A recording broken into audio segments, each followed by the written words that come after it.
Purihin po ang Panginoon sa gabi pong ito at magpapatuloy po tayo sa atin pong pag-aaral. Manalangin po tayong saglit. Aming Panginoon, nagpapasalamat po kami sa iyo sa gabing ito.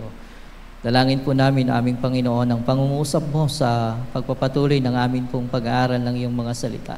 At ang amin pong kapatid na nagpatotoo at nagbahagi ng kanya pong karanasan, maranasan kanya at ang kaaliwan ng banal na Espiritu po, Panginoon, ang siya pong sumakanila sa simula po sa gabing ito sa mga araw pang susunod po, Panginoon. Alam ko po, Panginoon, na hindi mo sila iiwan at pababayaan. Purihin po ang iyong pangalan sa pangalan ni Jesus. Amen. Amen. So magpapatuloy po tayo sa mga series ng mga messages natin ngayong tuwing every Wednesday. And nung nakaraan po, ang pagtayo ko ay patungkol pa rin po sa time at ngayon po ay time pa din po yung pag-uusapan po natin, or treasure your time. Okay? Treasure your time. Ito po yung topic na na-assign po sa akin to share with you. At salamat po sa Panginoon at kasama po din natin ang mga college student po natin ngayon. Pwede po bang palakpakan natin ang Panginoon? Though they are so busy sa kanilang mga schedule, ay kasama po natin sila. At purihin po ang Panginoon. Salamat po sa bawat isa po sa atin. Now, pag-usapan po natin again about yung time. Kung meron po kayong Bible in Ephesians chapter 5 verse 15 to 16, so hayaan niyo po akong gumamit ng ibang talata sa atin pong pag-aaral ngayong gabi. Ephesians chapter 5 verse 16, sabi diyan, "Look carefully then how you walk, not as unwise but as wise, making the best use of the time because the days are evil." So itong passage po na ito ay nagamit ko na po nung nag-speak naman po ako ng Sunday about stewardship of time, at ang ilang mga babanggitin ko dito ay maaaring nabanggit ko nung nakaraan, so para review na din po sa bawat isa po sa atin sa atin pong message about sa time. So, tingnan po muna natin ang ilang mga katotohanan about po sa time, sa the biblical weight of time. Okay, tingnan po natin, sabi po ang oras, sabi po diyan, ang oras ay hindi lang konsepto, ito ay isang regalo mula sa Diyos. Yung time na meron po tayo ay regalo galing sa Diyos. Okay, so ibig sabihin po mga kapatid, marami po tayong regalong tinatanggap sa Panginoon. Marami po tayong regalong tinatanggap galing po sa mga tao. Okay po? Pero dito po, ang isa po sa magandang regalo po sa atin ng Diyos, hindi lang isang konsepto, kundi yung pong oras or panahon na meron po tayo. That's gift.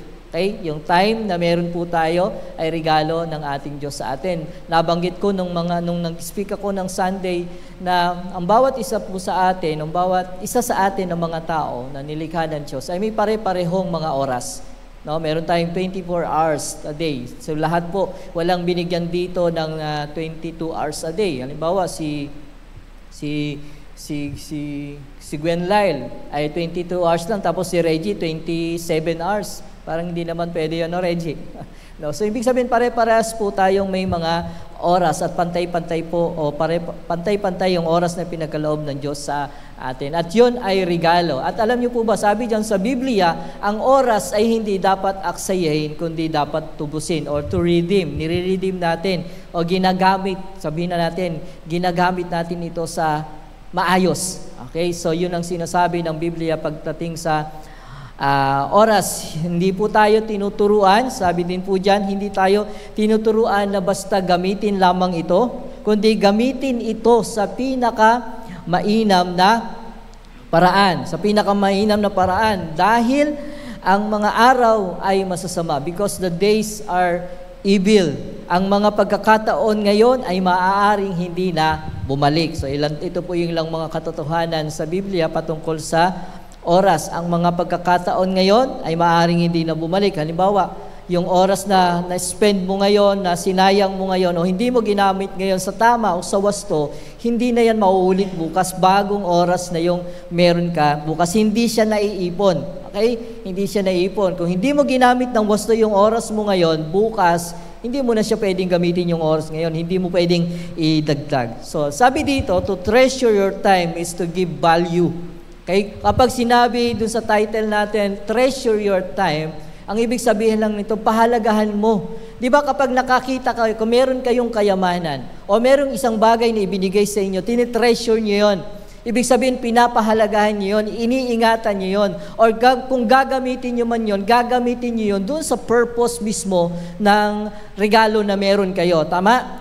That's how you treasure yung mga bagay na tinatanggap nyo at maging yung oras na meron tayo. Binavalue natin to, pinapahalagahan natin ito. Hanggat maaari, ayaw mong masayang ito. Hanggat maaari, gagamitin mo yung time, yung panahon na meron ka sa alam mong tama at wasto. Kaya mga kapatid, sa bawat isa sa atin, sa mga kabataan, sa nanay at tatay, kung ang oras na regalo ng Diyos sa atin, okay, ay tinuturing nating kayamanan at galing nga sa Diyos, ang tanong ko, pinapahalagahan mo ba ito? Or paano mo pinapahalagahan yung yaman na ito, yung oras na meron ka? Ulitin ko po, kung itinuturing nating kayamanan galing sa Diyos, yung oras na meron tayo, paano natin ito pinahahalagaan? Sa paanong bagay natin ito ginagamit para magbigay ng kaluwalhatian sa Diyos? O ginagamit ba natin yung oras na meron tayo para sa kaluwalhatian ng ating Diyos o para sa kasiyahan ng nagbigay sa atin? Okay? Halimbawa mga kapatid, di ba kapag meron sa inyong nagbigay ng regalo, halimbawa damit, matutuwa ba yung nagbigay sa inyo ng regalo ng damit tapos hindi naman niya nakikitang sinusuot mo ito? Hindi siya matuto. Sa susunod nga, hindi ko na ito bibigyan ng regalo kasi hindi ko man lang nakitang isinuot. Di ba? So pero sa iba naman hindi. Isuot mo hindi, basta binigyan ka ng regalo. Pero kasiyahan kasi mga kapatid, na kapag kapag may nagbigay sa iyo ng regalo, kasiyahan dun sa nagbigay ng regalo, na nakikitang pinapahalagahan mo to, na tinitreasure mo yung regalo niya sa iyo. Tama ba? Na tinitreasure mo yung regalo na binigay niya sa iyo, kasiyahan para sa kanya. Iyon. Now, kaya ang tanong ko, paano ba natin pinapahalagahan? Or paano ba natin masasabi na yung time na binigay ng Diyos sa atin, tinitreasure talaga natin?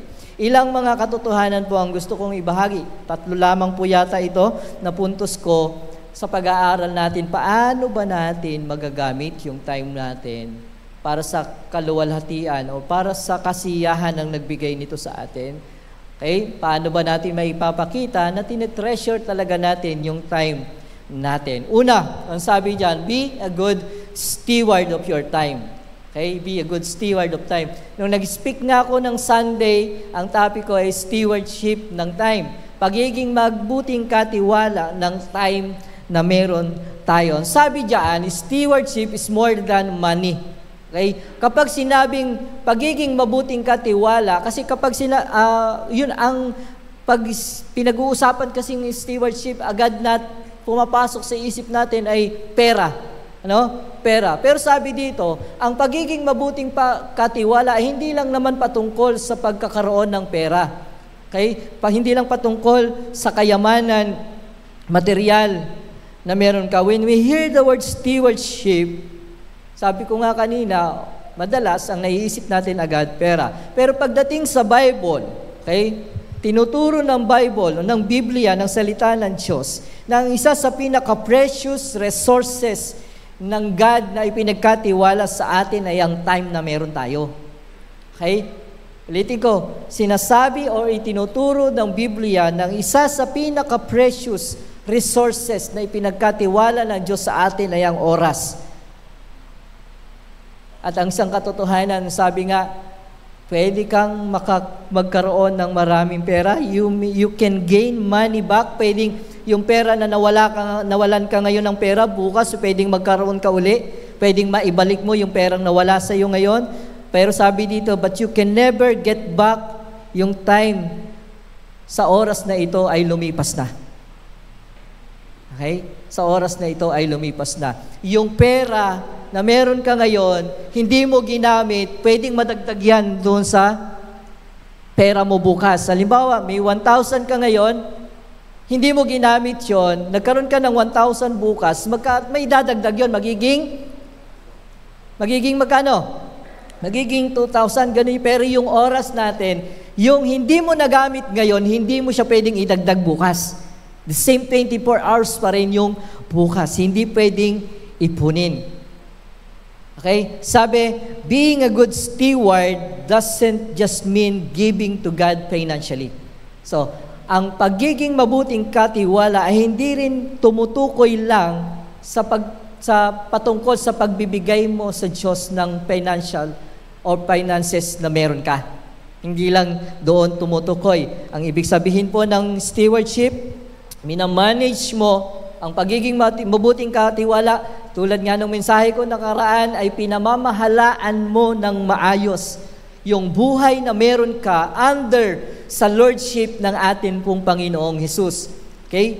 Minamanage, pinamamahalaan mo ng maayos yung buhay mo sa ilalim ng pagiging Panginoon ni Kristo sa buhay mo. Including, sabi dito, kung paano mo in-spend yung hours mo, yung oras mo, yung araw na meron ka, at yung season ng buhay mo. Ang sabi ng ilan, sa konsepto ng mundo pagdating sa pagiging mabuting katiwala ka daw kapag marami kang naiipong pera sa bangko. Yun ang konsepto ng mundo pagdating sa pagiging mabuting katiwala. Pero sa personal opinion ko, sa pag-aaral ko ng salita ng Panginoon, ang pagiging mabuting katiwala ay pagdating halimbawa sa pera ay hindi sa dami, sa view nating Christian, ay hindi sa dami ng naiipon mo. Ang pagiging mabuting katiwala ay kung paano mo ito dinidispose, ginagamit para sa kaluwalhatian ng Panginoon. Nakuha niyo po, ang pagiging mabuting katiwala ng pera sa salita ng Panginoon ay hindi sa dami ng naiipon mo sa bangko o sa wallet mo, kung hindi sa dami ng nabubunot mo sa wallet mo para gamitin sa kaluwalhatian o para gamitin sa gawain ng Panginoon. Yun ang mabuting katiwala pagdating sa finances. At ganun din sa oras natin. Ang pagiging mabuting katiwala ng oras natin, nakikita yan kung paano mo ito ginagamit. Hindi kung paano mo ito iniipon, kasi hindi naman maiipon yung time. So, ang pagiging mabuting katiwala ng time natin, makikita yan. Saan mo in-spend yung time mo? Paano mo ito ginagamit? Ang sabi sa Psalms 90 verse 12, so teach us to number our days that we may gain a heart of wisdom. Narinig nyo rin siguro yan ng message ko ng Sunday. Ang Diyos po, mga kapatid, ang katotohanan patungkol sa Diyos, ang isa sa attribute ng Diyos ay walang hanggang Diyos. Ibig sabihin, eternal yung God natin. Okay? Eternal, pang walang hangganan Diyos. Ngunit tayo po na mga tao may hangganan. Okay? Ngunit tayo na mga tao may hangganan. Katulad po nito, ang oras natin ay may takda. Ang oras natin may hangganan, limitado. Ang oras natin, ang isa pang katotohanan, yung panahon na meron ka ay hindi po sa iyo. Sabi po dito, ang pagbibilang ng ating mga araw ay nangangahulugang mamuhay nga tayo ng may layunin. Kapag sinabing, teach us to number our days, ibig sabihin lang po nito, yung katotohanan ng salita ng Panginoon, turuan mo kami paano namin magagamit ng tama at pasto yung oras na binigay mo po sa amin. Yun yung prayer nung psalmist dito. At sabi dito, ang karunungan ay nagsisimula, ang tunay na karunungan ay nagsisimula kapag naunawaan mo na o naunawaan na natin na ang oras natin ay ipinagkatiwala lamang sa atin. Hello? Mga kabataan, mga nanay at tatay, ang tunay na karunungan ay yung nauunawaan mo na yung oras at panahon na meron ka ay limitado at hindi ito sa iyo. Ang sabi sa James chapter 4, verse 14, ano ba ang inyong buhay? Isa lamang kayong singaw. Pakitingnan nga yung katabi mo kung mukhang singaw yan. Hindi naman po. Isa lamang kayong singaw na sandaling lumilitaw at agad nawawala. Di po ba lahat naman tayo nagkakasingaw? Tama po. Kapag pag mahina daw ang immune system mo, madalas may singaw ka. Yung iba may singaw sa bibig, yung iba may singaw sa ilong. Meron bang gano'n? Singaw sa ilong. Di ba? Di ba kapag may singaw ka, hindi naman panghabang buhay yung singaw, tama? Nawawala din yan. Okay, di ba? Mabilis ding mawala yung singaw. Tama ba? Lalo na kapag nilagyan mo ng tawas. Tawas ba nilalagay nung iba? Tapos kalamansi, mahapdi-hapdi nga lang. Nawawala din. So, yung point lang dito, yung time o yung buhay nating mga tao, yung panahon natin sa mundong ito, panandalian lang. No? Agad mawawala at walang nakakaalam sa atin kung sino o kung kailan tayo mawawala sa mundong ito. Ang Diyos lamang po. Yung asawa ng kapatid natin na ito, si Janindel, hindi naman alam ni kapatid na ito kung kailan mawawala yung kanyang may bahay. Tama? Because yung life is limited. Yung life, tayo, hindi naman tayo immortal. We're mortal. Panandalian lang tayo sa mundong ito. Yun yung mga katotohanan po na dapat natin makita on how to be a good steward of your time. Tandaan mo, limitado yung oras mo at ang oras na meron ka ay hindi sa iyo. Ang buhay ay maikli lamang. Tayo po ay tinatawag na mamuhay ng may layunin. Hindi po bara-bara, kundi may direksyon mula sa Diyos. Ay po, ulitin ko mga kapatid, ang buhay, dahil maikli lang, ang nais ng Diyos na gawin po natin sa time na meron tayo bilang mabuting katiwala, mamuhay tayo ng may layunin, huwag maging bara-bara, kundi mamuhay tayo ng may direksyon mula sa ating Diyos. At alam niyo ba mga kabataan, ang pagiging, mga kapatid, ang pagiging good steward ng time natin ay intentional yan. No? Intentional, meaning talagang pinaplano mo, talagang ginagawan mo ng paraan para gumagawa ka ng mga hakbang para talaga magamit mo ng tama yung time na meron ka. Hindi yung pagising mo sa umaga, ganito, bahala na. Hindi. Intentional yung pagiging steward ng time natin. Dapat meron tayong kaparaanan na mga ginagawa, iniisip na mga hakbang. Tingnan natin dun sa verse, how to be an intentional steward ng time natin. Una, be careful in your walk. Para maging intentional tayo sa pagiging mabuting katiwala natin, ang unang dapat nating gawin, be careful in your walk. Ang sabi diyan, look carefully then how you walk. Mga kapatid, ang isang mabuting katiwala ng oras ay hindi basta-basta nabubuhay. Okay? Siya ay sabi dito, mapagmatsyag sa kanyang landas, iniisip kung ang kanyang mga ginagawa ay kaaya-aya sa Diyos. Yun po yung ibig sabihin na nag-iingat ka kung paano ka lumalakad. Pag sinabing lumalakad, hindi yung literal na lumalakad, kundi nag-iingat ka kung paano mo pinapamuhay yung buhay na meron ka sa mundong ito. Okay? Kung anong klaseng buhay meron ka. Nagiging mapagmatsyag ka sa landas na ginagawa mo, iniisip mo kung ang iyong mga ginagawa ay kaaya-aya sa paningin ng Diyos. The word, look carefully, ay nagsasabi sa atin ngayon ng isang malalim na pagsusuri po sa ating mga buhay o sa ating mga desisyon araw-araw.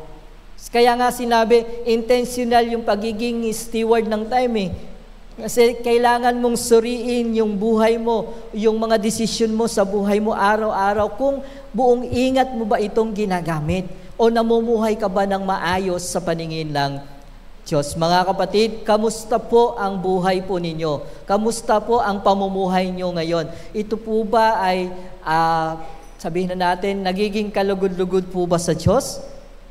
Kung sisiyasatin po natin yung mga desisyon po natin, yung desisyon ko ba sa buhay ko bilang kabataan ay kalugod-lugod sa Panginoon? Yung naging desisyon ko ba sa buhay ko bilang nanay, bilang tatay, nakalulugod ba ito sa Panginoon? Ang sabi dito, look carefully, then how you walk. Bakit po dapat na maging maingat po tayo sa ating pamumuhay? Kasi nga po, sabi din po sa verse, masama na ang ating paligid. Or pasama ng pasama ang ating paligid. Tama po? Pasama ng pasama ang ating paligid. So pansinin niyo po ngayon. Dati, sabi po nila, yung issue sa mga percent o percentage pagdating sa mga kontrata sa DPWH, yung mga insertions na yan, magagalit na naman ang ating Pastor Peter. Yung mga insertions yan, Di ba? Sabi, kalakaran na yan. Matagal na yan eh. Hindi lang ngayon eh. Yung mga porsyento ng mga sabihin na nating mga naka-live naman tayo eh, no, ng mga congressman natin. Hello sa inyo. Di ba? Kalakaran na yan. Kasi meron akong kilala, yung congressman namin. Bata pa lang ako, kilala na siya sa ganun. Galing din siya sa DPWH. So, napapakinggan ko doon siya nakilala. Kasi kalakaran na, nakasanayan eh. Di ba? Nakasanayan na. Pero pansinin nyo ngayon, hindi lang siya nakasanayan, ginawa ng garapalan. Di ba? Yung nakasanayan, unti-unti, ginagawa, naging garapalan na. Ibig sabihin, naging pasama na ng pasama. Yung nakasanayan pa lang, yung percentage sa batas, bawal na yun eh. Pero pinagpupwede. Di ba? Unti-unti, hanggang sa nagkaroon ng insertion, mga unprogram, binadgetan. Di ba? Hanggang sa lumaki ng lumaki. Di ba? Hanggang sa nakita natin kung gaano kagrabe ang korupsyon ngayon. Pasama ng pasama ang mundo natin ngayon. May mga bata nire-rape ng tatay. Tama? May nanay pinapatay ng anak. May mga bata, kabataan, minumura yung kanilang magulang.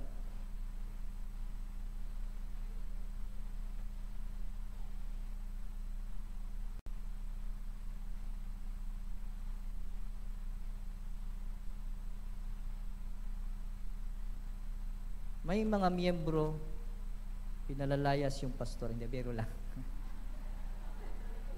Joke lang. Pansinin niyo yung klase ng pamumuhay ngayon. Mga kabataan, maging maingat kayo sa klase ng pamumuhay ninyo dahil ang paligid ninyo ay pasama na ng pasama.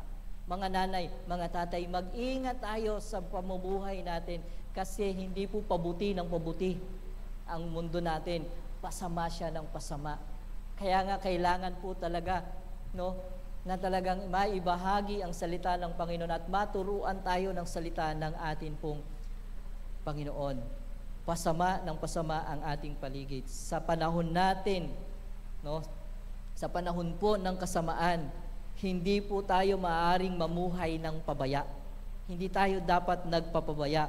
Ang mundo natin punong-puno ng mga tukso, ng ingay at abala na umaakay po sa atin sa hindi maayos na pamumuhay.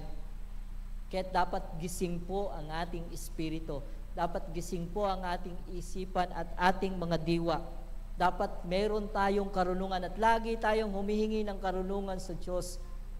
Lord, teach us to number our days. Lord, tulungan mo kami paano namin magagamit ng tama yung panahon namin. Tulungan mo kami, Panginoon. Ang panalangin namin, Panginoon, tulungan mo kami na huwag kaming matukso, na huwag kaming gumaya o umayon sa takbo ng mundong ito.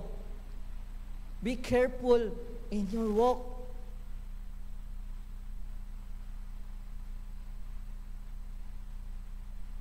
Mag-ingat po tayo sa klase ng pamumuhay natin sa mundong ito.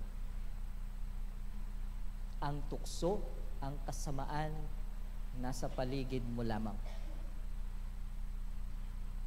Kung walang karunungan galing sa Diyos, pwede kang mahulog sa patibong ni Satanas.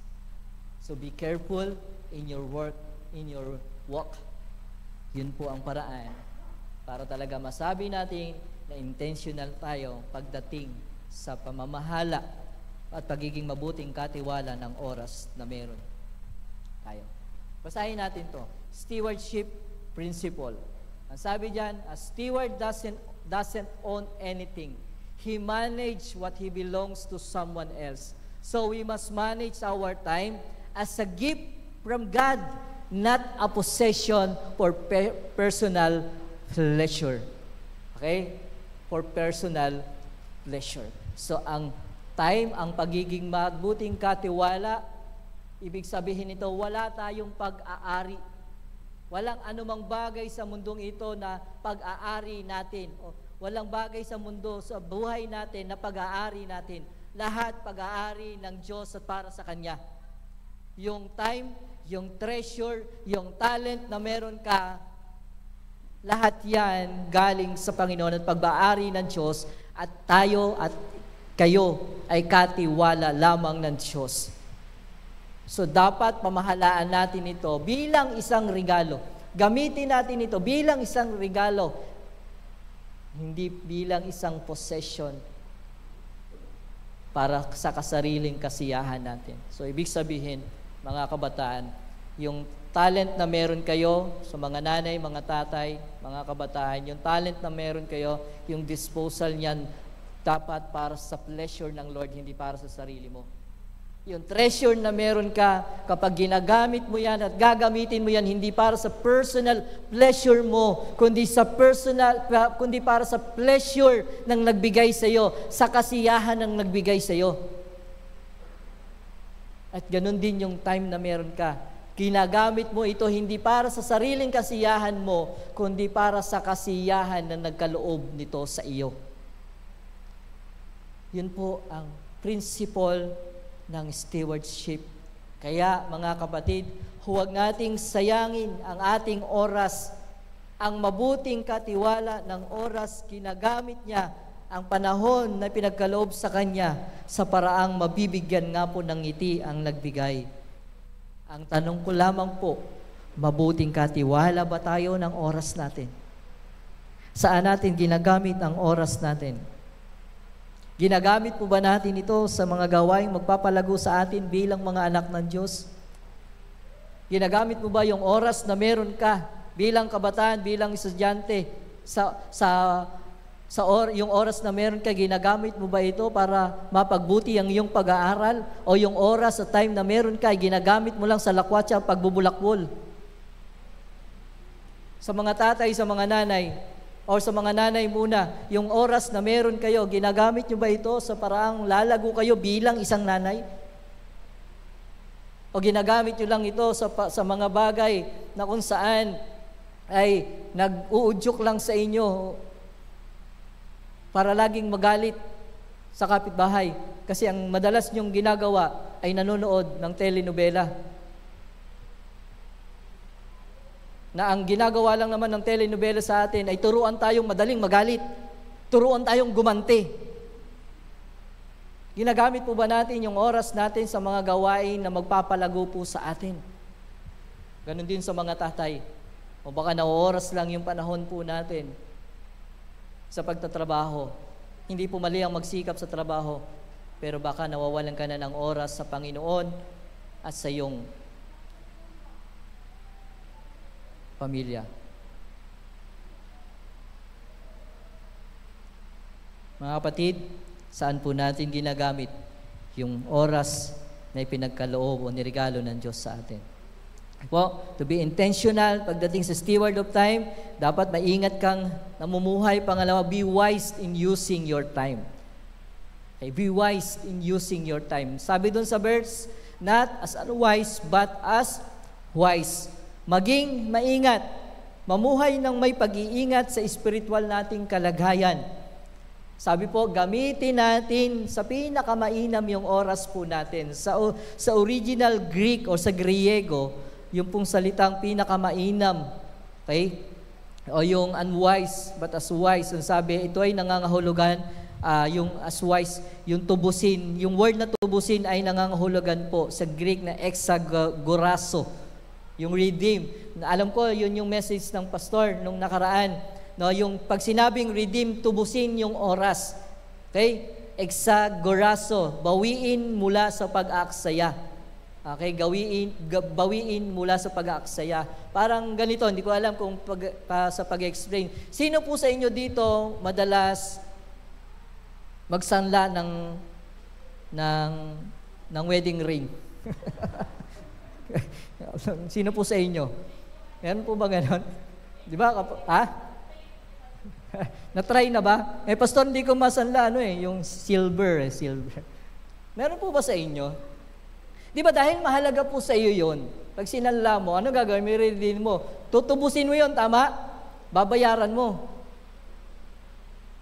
Tama ba? Kukuhanin mo uli. Pero dito, medyo kakaiba yung ibig sabihin ng redeem. Pag sinabing tubusin, tubos ang oras. Yung oras na meron ka, pag sinabing tubusin ito, babawiin mo ito mula sa pag-aaksaya. Ibig sabihin, halimbawa, yung oras na meron ka, dati ginagamit mo ito sa mga gawain na hindi maganda o sa pag-aaksaya. Kapag sinabing i-redeem mo na yung time mo, magsisimula ka na yung oras at panahon na meron ka, gagamitin mo na sa mga bagay na mainam, sa mga bagay na wasto. That is to redeem your time. Nakuha nyo? Kung halimbawa, yung oras mo bilang nanay nauubos lang yan sa panonood ng telenovela, gusto mong i-redeem yan, gagawin mo na yan sa pagbabasa ng Biblia at pananalangin. Hello? Nakuha nyo po? That is to redeem your time. Yung oras at panahon na nauubos mo sa pagnonood ng telenovela, ay gagamitin mo na lang sa pagbabasa ng salita ng Diyos, pananalangin, okay? Sa mga gawin magpapalago sa iyo, sa halip na manonood ka ng telenovela, ay manonood ka na lang ng preaching ni Pastor, ni Jack, na nilalive natin na nasa-save naman sa Facebook, babalikan mo. Diba? Yun yung redeem sa mga kabataan. Paano nyo ba i-redeem yung time ninyo? Paano nyo tutubusin yung oras na meron kayo na nagamit sa hindi maganda at gagamitin nyo na sa maganda? Di ba? Halimbawa, hindi naman po mali, hindi naman yung sobrang paggamit ng mga gadget. Di ba? Halimbawa, umaabot ka ng 5 oras, extend sa paglalaro ng mobile games. Gusto mong i-redeem yung time na yon. No? Iiwasan mo na yon. Babawasan mo na yun. At yung oras na i-spend mo doon ay gagamitin mo na lang sa pagde-devotion mo. Gagamitin mo na lang sa pag-attend ng mga life groups. That's how to redeem your time. Galing sa aksaya, gagamitin mo na sa nagbibigay saya sa Diyos na nagkaloob ng oras na meron ka. Kasi ang totoo nga po, ang oras natin bilang mga tao, Christian at hindi Christian, kadalasan ginagamit natin sa mga sayang na pagkakataon. Tulad ng mga nabanggit ko kanina, na wala namang magandang bunga. Magsisimula ka, pag sinabing redeem your time, magsisimula kang gamitin mo na ang oras mo again sa mga bagay o gawaing may katuturan at magandang bunga at paglago para sa iyo. Sabi sa Colossus chapter 4 verse 5, mamuhay kayo ng may karunungan sa harap ng mga hindi mananampalataya at gamitin ninyo ang bawat pagkakataon. Araw-araw po may chance tayo na maging blessing sa iba. Tama? May chance tayong tumulong, may chance tayong manalangin, mag-share ng gospel, o sa simpleng pagpapakita ng malasakit. Ganun po dapat natin ginagamit ang bawat pagkakataon natin na ibinibigay ng Diyos sa atin. Sa halip na maging maramot ka, tutulong ka na lang. Sa halip na mag-alala ka, mananalangin ka na lang. Sa halip na makapagchismisan ka, mag-share ka na lang ng gospel. Sa halip na wala kang pakialam sa mga tao sa paligid mo, ay magiging mapagmalasakit ka na lang sa kanila. Pero kung hindi po natin ginagamit dito ang panahon natin o ang oras natin, mawawala lang yan. Parang tubig na dumaan sa ating mga kamay, hindi mo na mababawi. Again, ang sabi po, ang oras ay niregalo po sa atin, hindi para sayangin sa sarili nating kagustuhan. Ibinigay yan ng Diyos para maisabuhay natin ang plano niya sa atin. Ulitin ko po, ang oras ay niregalo sa atin, hindi para sayangin sa sarili nating kagustuhan. Ibinigay ng Diyos yan para maisabuhay natin ang plano niya sa atin. So anong purpose talaga ng existence natin sa mundong ito? Bakit niya ba tayo binigyan ng buhay? Bakit niya tayo hinayaang mabuhay sa mundong ito? Para ano? Mangyari yung plano niya sa atin. Hindi mangyari yung plano mo, kundi mangyari yung plano niya sa atin. Alin? Yung buhay natin ay magamit para sa kanyang kaluwalhatian. Ang bawat segundo ay maaaring masayang sa pansamantalang bagay. Tandaan po natin to. O ipamuhunan para sa walang hanggan. Mga kapatid, sa panahon ng mundo, nasabi ko nga kanina, pasama ng pasama, tayo po, o ang salita ng Diyos ay nananawagan sa atin na mamuhay ng may direksyon at kabanalan. Sabi nga sa Ephesians din, nabasa ko, walk worthy of your calling. Okay? Mamuhay kayo ayon sa pagkatawag sa inyo. Ay, mamuhay kayo ayon sa pagkatawag sa inyo. Kung ano yung identity ninyo, ano yung pagkatawag sa atin ng Diyos, tinawag niya po tayo na kanyang maging mga anak. Tinawag niya tayo para pabanalin, para maging banal at iligtas. Tinawag po tayo ng Diyos para mamuhay ng matuwid o may katuwiran. Kaya mamuhay po tayo ng ayon doon sa pagkatawag ng Diyos po sa atin. Christian ka? Dapat mamuhay ka bilang isang Christian, hindi bilang isang unbeliever. Paano ba mamuhay ang isang Kristiyano? Matuwid, sinisikap na lumayo sa mga tukso. Pinapabanal ang kanyang buhay sa pamamagitan ng pagbabasa ng salita ng Panginoon. Ang isang totoong Christian may time sa pagsamba sa Panginoon. Yun yung calling natin eh.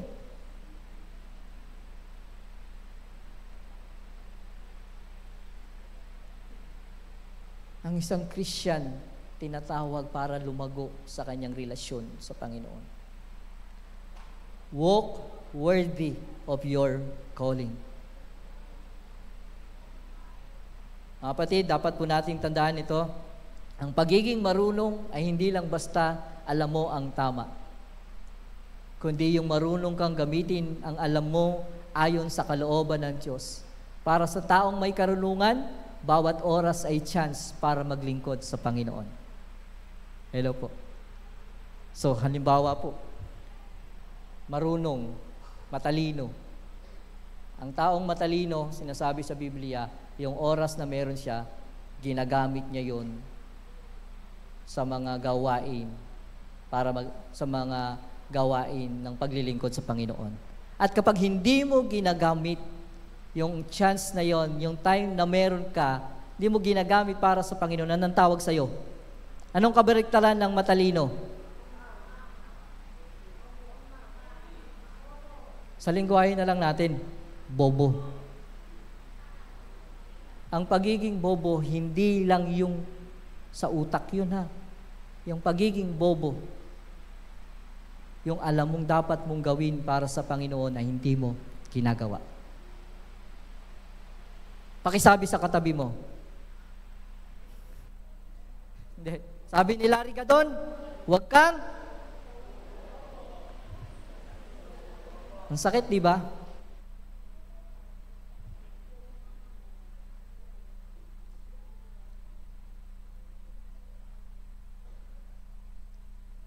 Kung hindi natin ginagamit ang oras natin base. So, ibig sabihin dito, kapag marunong ka, yung time na meron ka, hindi mo yan ginagamit base sa uso o dikta lang ng mundo o sa gusto lang ng sarili nating mga laman.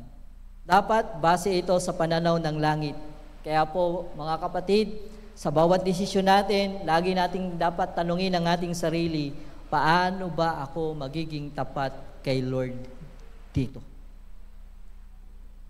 Am I faithful sa time na pinagkaloob sa atin o sa akin ng Panginoon? Mga kapatid, nanay at tatay, tapat ba tayo sa Lord sa paggamit ng oras natin?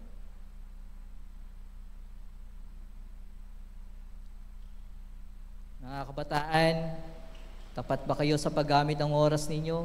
Nag-aaral ba kayo ng mabuti? Sagot nga kung oo. Yan. Amen. Praise the Lord.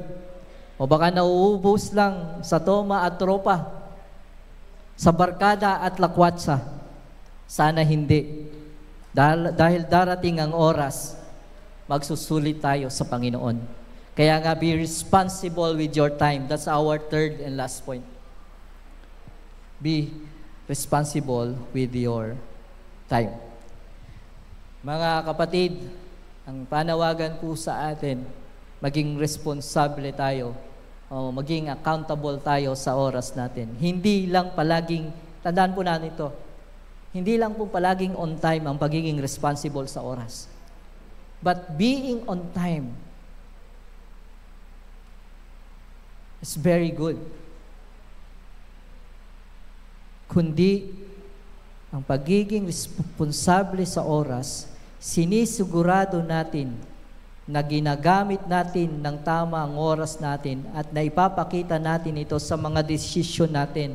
Pinapakita natin sa buhay natin, talagang tinitreasure natin yung time natin. Ganun dapat tayo ka-responsible. Kapag sinabing, again, treasure your time, minamanage mo nga yung time mo ng maayos. Nagiging responsable ka sa paggamit ng oras na meron ka. Hindi kung saan-saan lang natin ito inuubos. Katulad nung prodigal son. Naalala niyo ba yung kwento dun sa prodigal son? Okay? In Luke, sa prodigal son, anong ginawa niya? Di ba? Yung tatay niya sobrang bait. Anong ginawa ng prodigal son? Buhay pa yung kanyang tatay, hiningi na niya yung kanyang mana. At pagkatapos niyang hingin yung kanyang mana, anong ginawa niya? Lumayo siya sa kanyang ama, sa kanyang tatay. At hindi lang yun, nung makuha niya yung kanyang mana, yung mapagbentahan ng kanyang lupa, anong ginawa niya dun sa pera na meron siya? Nilustay niya. Ginamit niya sa kasiyahan, sa kalayawan, ginamit niya sa babae, ginamit niya sa inom, ginamit niya sa party-party. Oh, party-party. Anong nangyari? Naubos yung pera niya. Ganon siya namuhay. Yun yung kaya tinawag na prodigal son, namuhay ng sayang. Okay? Sayang yung buhay, yung panahon na pinaggamitan niya. Buti na lang, sa biyaya ng Panginoon, yung pagkakataon na binigyan siya ng pagkakataon ng Diyos na ma-realize yung kanyang pagkakamali, yung kanyang nagawang kasalanan, at sa grace and mercy ng Lord ay muli siyang ni-restore. Okay? Muli siyang ni-restore. Mga kabataan, nanay at tatay, prodigal din ba tayo? In-spend ng prodigal son yung kanyang panahon sa pagsuway sa kanyang ama. Binaliwala niya yung damdamin at pagmamahal ng kanyang ama. Namuhay ng pariwara, sayang.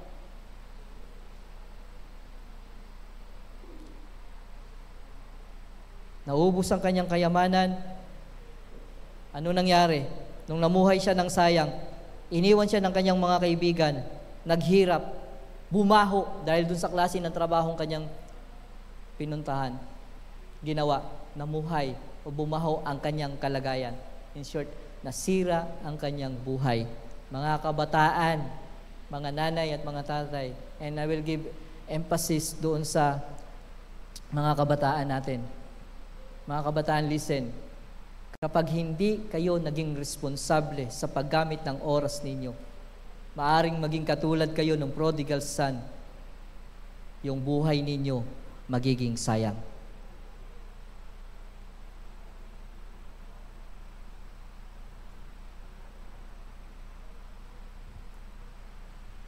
Bakit po dapat nating siguraduhin na nagagamit po natin ng tama yung oras natin na kaloob ng Diyos? Bakit ba dapat maging responsible tayo sa time po natin? Sabi diyan, because God will judge how we use our time. God will judge how we use our time. Hahatulan ng Diyos ang paggamit natin ng oras na meron tayo. In Romans chapter 14 verse 12, ang bawat isa sa atin ay magbibigay sulit sa Diyos tungkol sa kanyang sarili. Hello po.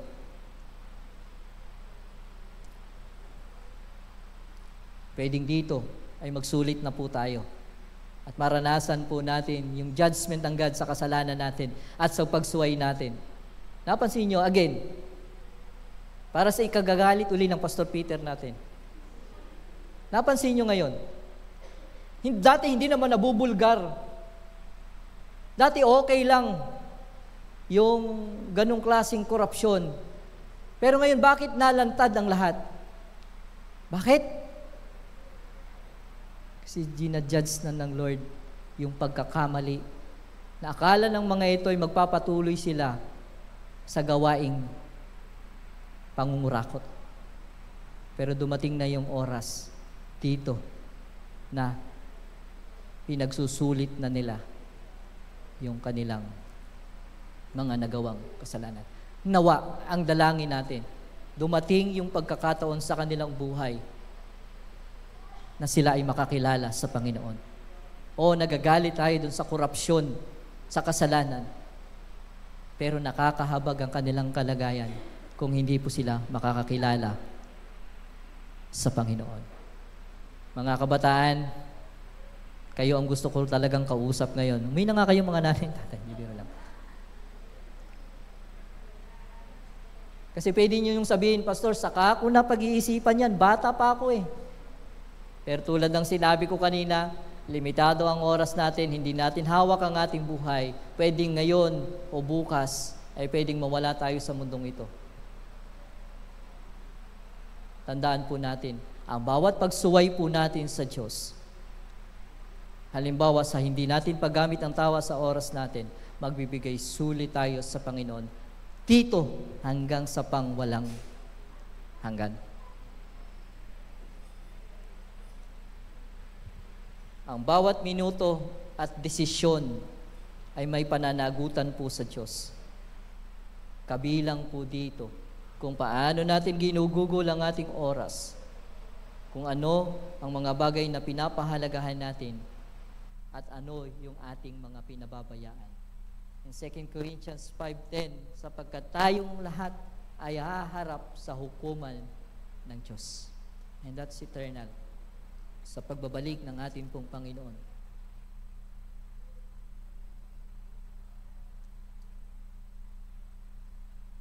Kasi si Kristo, nung unang pagpunta niya dito, pumunta siya rito as our Savior. Hello po. Bilang tagapagligtas natin. Kaya nga, hindi dapat pinalalagpas ng tao yun eh. Yung katotohanan na si Jesus ay naparito para tayo ay iligtas sa ating mga kasalanan. Kaya nga dapat hindi natin ibinabaliwala yung pagpipreach ng gospel patungkol sa salvation na nanggagaling sa Panginoong Jesus. Kasi yun yung purpose ng first Advent. Yun yung purpose ng Christmas. Na si Kristo ay naparito para sa katubusan nating sangkatauhan. Pero babalik ang Panginoon pagkatapos ng 3 araw na siya ay mamatay, umakyat sa langit at siya ay nagsabing siya ay muling babalik. Pero babalik ang Panginoon sa kanyang ikalawang pagbabalik, sa kanyang second advent, hindi na bilang tagapagligtas, kundi bilang isang hukom. Ayon sa Thessalonica, meaning i-judge niya talaga ang kasalanan ng lahat ng tao. I-judge niya ang lahat ng ating ginawa. Mabuti man ito o masama, haharap ang lahat sa hukuman ni Kristo. At sa pagharap natin sa Kanya, kung tayo yung mga tao na humarap sa Kanya, sa pagharap natin sa Kanya ay namuhay ng sayang, binaliwala siya, hindi siya binigyan ng panahon sa Kanyang buhay, tiyak po na ang hatol ng Diyos sa iyo ay hindi maganda.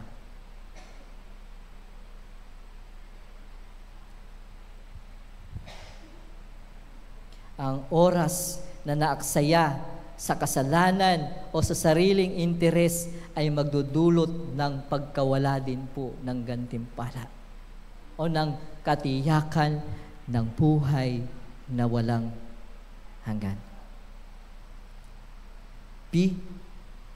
Church, be responsible with your time. Kasama po ako. Lahat po tayo.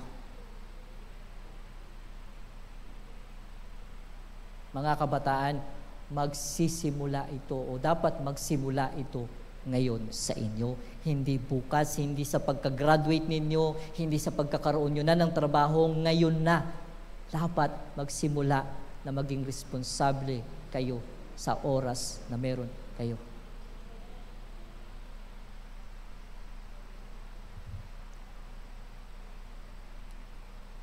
In application, how do we treasure our time biblically? Ilang mga praktikal na hakbang. Prioritize God's Word and prayer. Hello po. Prioritize God's Word and prayer. Very basic. Diba? Nung ako'y nag-message, sabi ko nga, diba? Read your Bible and pray every day. Pray every day. Tama ba ito? No? Read your Bible and pray every day and you grow. Very basic. Magbasa ng salita ng Diyos at palaging manalangin. Matthew 6:33, yung principles, kuhanin natin. Unahin ninyo ang kaharian ng Diyos at ang kanyang katwiran. Bigyan ng una at pinakamahusay na bahagi ng araw mo ang Diyos. Huwag nating gawing singit lang si Lord. Yun ba ang extra lang yung time natin? Yung kapag sinasabi may extra time, kapag may time ako, magbabasa ako ng Bible. Kapag may time ako, magpipray ako. No, bigyan mo ng time. Laanan mo ng mahalagang oras yung pagbabasa ng Biblia at pananalangin. Parang napaka-unfair naman natin sa Panginoon, ano? Nakikiamot lang si Lord sa time natin. Bigyan ng una at pinakamahusay na bahagi ng araw ang Diyos. Huwag lamang isingit ang Diyos sa iyong schedule. Bumuo ka ng schedule sa paligid niya. Yung schedule mo dapat nakasentro lahat sa Panginoong Hesus. And second, obey the Holy Spirit's promptings. Galatians 5:16, mamuhay kayo ayon sa Espiritu. Meaning kapag mayroong conviction, kapag may ipinapaalala ang banal na Espiritu sa inyong puso, kumilos ka agad. Kapag sinabi ng banal na Espiritu sa iyo, huwag mong gawin yan, huwag mo na talagang gawin. Kapag sinabi ng banal na Espiritu sa iyo, nag-prompt ang banal na Espiritu sa iyo, iwasan mo yung taong yan, iwasan mo yan. Lolokohin ka lang yan. Hindi ka niyan mahal.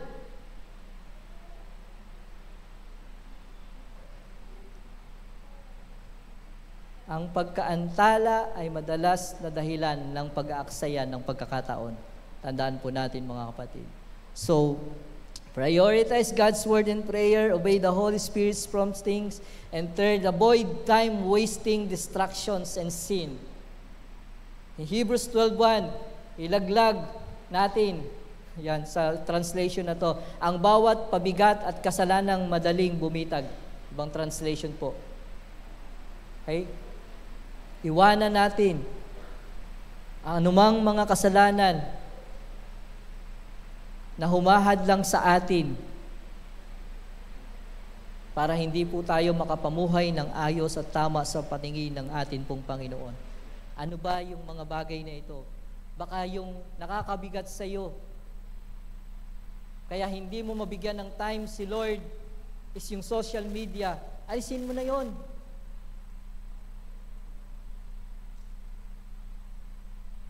Yung sobrang libangan, baka nakakahadlang na yan, baka pabigat na yan, baka dahilan na yan, kaya hindi ka nakakapagbasa ng Biblia, kaya ka hindi nakapanalangin, iwanan mo na yan.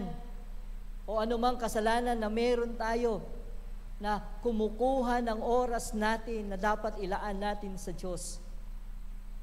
Dapat lagi mong tanungin, yung sa lahat ng ginagawa mo, ito bang ginagawa ko ay nagpapalago sa akin sa relasyon ko kay Kristo? Dapat ganun lagi ang tanong. Kung hindi na nagpapalago sa iyo yung sa relasyon mo kay Kristo, yung ginagawa mo, iwanan mo na yan. Iwanan na natin yon mga kapatid. And last, invest time in eternal things. Matthew 6:20, mag-impo kayo ng kayamanan sa langit. Mag-impo kayo ng kayamanan sa langit. Kung meron man daw po tayong treasure talaga na tinitreasure, kung meron man tayong gustong maimpo na kayamanan, ay yung pong mga kayamanan po sa langit. Sapagkat kapag nag-impok tayo ng kayamanan dito sa lupa, nawawala yan, nasasayang, nasisira, okay po, nasisira, pwedeng manakaw, pwedeng masunog. Tama po? Katulad ng office ng DPWH na susunog ngayon. Wala nang ebidensya.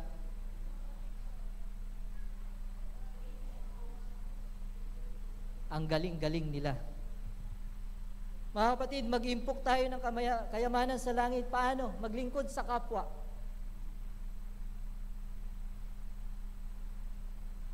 Ibahagi po natin ang Ebanghelyo. Mag-disciple tayo. Manalangin tayo ng taimtim.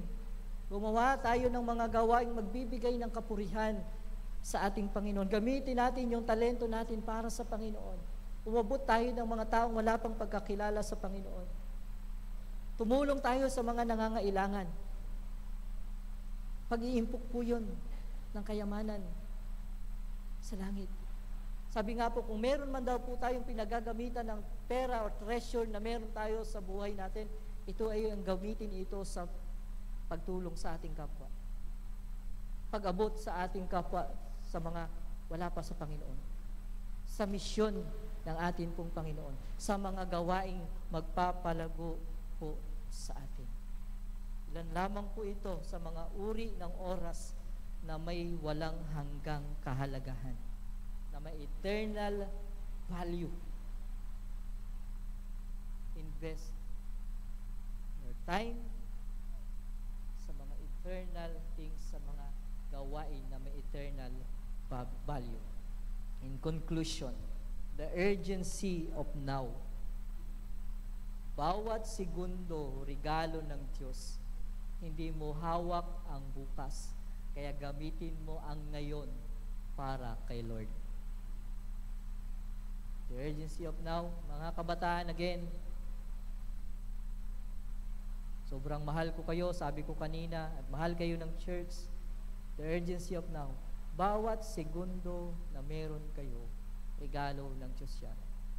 Maging sa lahat sa atin. Hindi natin hawak ang bukas. Gamitin mo ang ngayon mo para kay Lord. Hindi yung, Lord, bukas ko nagagamit. Bukas na ako maglilikod. Pag graduate na ako, pag may trabaho na ako, no.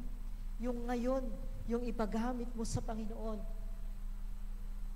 Pwede kang magpagamit sa Panginoon kahit hindi ka pag-graduate. Pwede ka pang magpagamit sa Panginoon kahit wala ka pang trabaho. Naghihintay ka pa ng tawag ng inaplayan mo. Pwede kang magpagamit sa Panginoon. Pastor, saka na ako magpapagamit. Busy ako sa career ko. Pastor, may plano kami ng girlfriend ko na mag-aasawa na, magpapakasal na kami. Pwede naman yung ngayon. Ipagamit na natin sa Panginoon.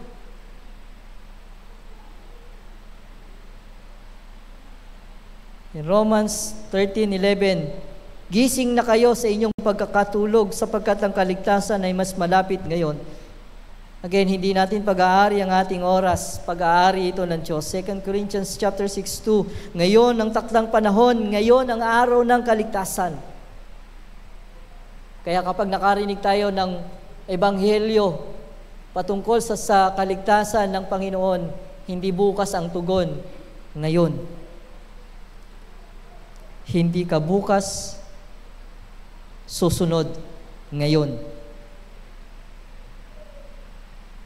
Hindi bukas mo sasabihin, gagamitin ang oras mo, ngayon. Ngayon ang panahon para maglingkod, magbago, sumunod, at magmahal sa ating Diyos. Again, church, nanay, tatay, kabataan, huwag niyong sayangin ang inyong oras.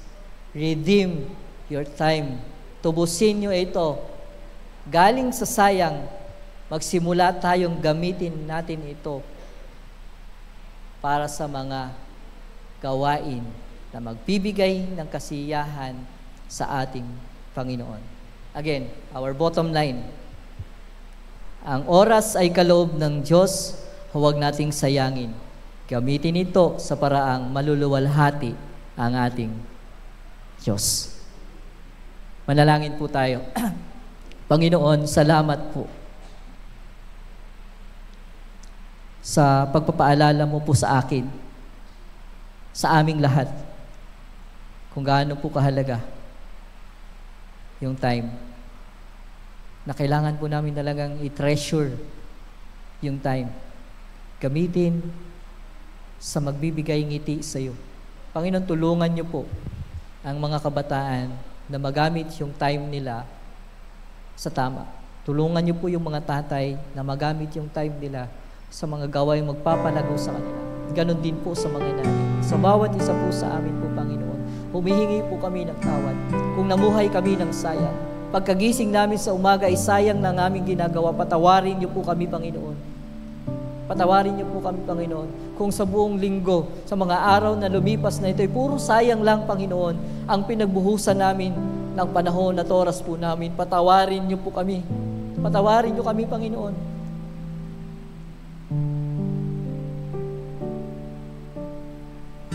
Lord, ito yung panalangin ko para sa aming lahat. Lord, teach us to number our days. Teach us, O Lord, paano namin gagamitin ng tama yung oras namin. Lord, tulungan niyo kami, Panginoon. Turuan niyo kaming mamuhay ng ayon sa iyong kalooban. Lord, please, Banal na Espiritu, mangusap ka po sa mga kabataan. Mangusap ka po sa mga tatay at nanay. Mangusap ka po sa iyong iglesia, Panginoon. Hindi bukas, Panginoon. Hindi ngayon. Tulungan niyo kami. Na ngayon pa lang, magsimula na kaming magsabi sa iyo, gagamitin namin yung time na meron kami sa mga makalangit na bagay at gawain. Na ngayon pa lang, Lord, iti-treasure na namin yung time namin. Magiging good steward kami, magiging matalino kami, magiging responsable na kami, Panginoon, sa oras na pinagkaloob mo po sa amin. Upang maparangalan ka namin. Purihin ka po, aming Panginoon. Purihin ka, aming Diyos. Sa pangalan ni Jesus. Amen. Amen.